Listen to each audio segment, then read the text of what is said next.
Welcome to Aksharashala. In this video,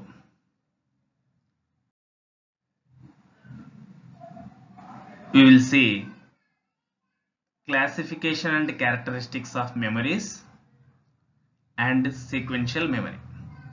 Various memory devices can be classified on the basis of their principle of operation, physical characteristics, mode of access, and based on technology used for fabrication. Memories can be classified according to their principle of operation. These memories are classified based on their principle of operation. The most commonly used memories are read-only memories, read and write memories, which is also called as random access memory, flash memories, content addressable memories, first in first out FIFO. These are classified based on principle of read-only memory.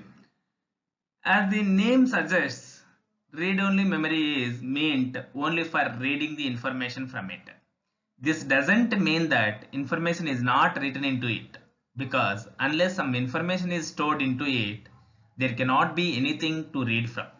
Actually, the process of entering information into this type of memory is much more complicated than for random access memory and is done outside the system where it is used. Therefore, it is called as read-only memory. It is used to store information which is fixed, such as tables for various functions, fixed data, and instructions. The ROMs are also organized so that every memory location requires equal time for reading the data already stored in that location. The various types of ROMs, read-only memories, are further subclassified on the basis of the technique employed for storing the information into the memory. So the process of storing the information into the memory, the technique employed for storing information into the memory is called programming. Or read-only memories are also subclassified based on their erasability properties. Let us see various types of ROM is programmed at the time of manufacturing as the last process of fabrication according to the information specified by the user. It is referred to as custom programmed or mask programmed. The data stored cannot be changed after fabrication. Since this process is quite costly, therefore this type of ROM is suitable only for bulk requirements of the order of millions of chips. Now let us see what are the various types of ROMs. Programmable read-only memory. This type of ROM is programmed by the user using a special circuit which is called as a PROM programmer. A PROM can be programmed only once, after which its contents are permanently fixed as in a ROM. This type of ROM is suitable for storage of data which is permanent nature. The chip is available without any data stored from the vendor. Second one is erasable and programmable ROM. This type of ROMs are reprogrammable, that is, it can be programmed again and again. It is referred to as erasable and programmable ROM. Third one is electrically erasable and programmable. There are two techniques used for erasing.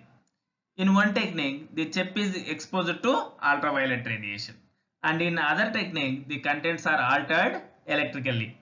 So in first one, the erasable programmable ROM using ultraviolet radiation for erasing is known as EEPROM, erasable programmable read-only memory, whereas the device using electrical voltage for erasing is known as electrically alterable ROM or electrically erasable programmable read-only memory.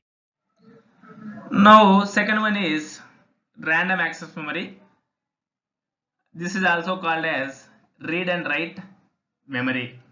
In this type of memories, the memory locations are organized in such a way so that any memory location requires equal time for writing or reading. RAMs can be static or dynamic and are fabricated using BJTs as well as MOSFET technologies. SRAM stands for static RAM, is a random access memory that retains data bits in its memory as long as power is being supplied. Unlike dynamic RAM, DRAM, which stores bits in its cells consisting of a capacitor and a transistor, SRAM doesn't have to be periodically refreshed, but DRAM requires periodical refreshing. SRAM is an on-chip memory. On-chip memory means storage on the processor chip, whose access time is very small. Hence, latency is decreased for frequently used data. So, SRAM is an on-chip memory whose access time is very small. So, speed is very high, while DRAM is an off-chip memory which has a large access time. So, latency increases. So, speed is somewhat less for DRAM. Therefore, SRAM is faster than DRAM. DRAM is available in larger storage capacity while SRAM is of smaller size. The static RAM or SRAM generally uses bistable latch as storage element. Bistable latch is generally consists of two inverters, two cross-coupled inverters, whereas dynamic RAM uses capacitor as a storage element which requires periodic refreshing. The SRAMs are faster than the DRAMs. However, DRAMs can store much more data than SRAMs for a given physical size and cost. The SRAMs can be fabricated by using bipolar devices or MOSFETs, but the DRAMs can only be made using MOSFETs. The SRAMs can be asynchronous SRAM or synchronous SRAM. In asynchronous SRAM is one in which the operation is not synchronized with a system clock. The operation of a synchronous SRAM is synchronized with the system clock. That is the basic difference between asynchronous SRAM and synchronous SRAM. The synchronous SRAMs normally have a burst feature. Burst feature allows the memory to read or write at up to 4 locations using a single address. That is the burst feature. Let us see the various types of DRAMs. So, first one is fast page mode DRAM. Second one is extended data out DRAM. Third one is burst extended data out DRAM. The first three are asynchronous DRAMs. Last one is synchronous DRAM, which is popular as SDRAM. Volatile or non-volatile memories. If the information stored in a memory is lost when electrical power is switched off, the memory is referred to as a volatile memory. If the information stored in a memory is lost when electrical power is switched off, the memory referred to as a volatile memory. For example, the random access memory is a volatile memory. On the other hand, the non-volatile memory, the information once stored remains intact until changed deliberately. All types of ROMs are non-volatile memories. So ROMs are non-volatile, RAM is volatile. Mode of access. Mode of access refers to the manner in which a memory location is accessed for reading or writing. Based on mode of access also, memories are classified into different types. In case of ROMs, only reading is possible. There are two modes of access. These are sequential access and second one is random access. Sequential memory. Sequential memories are referred to as sequentially accessed memories, whereas random access memory, read-only memory and content addressable memories are random access memories.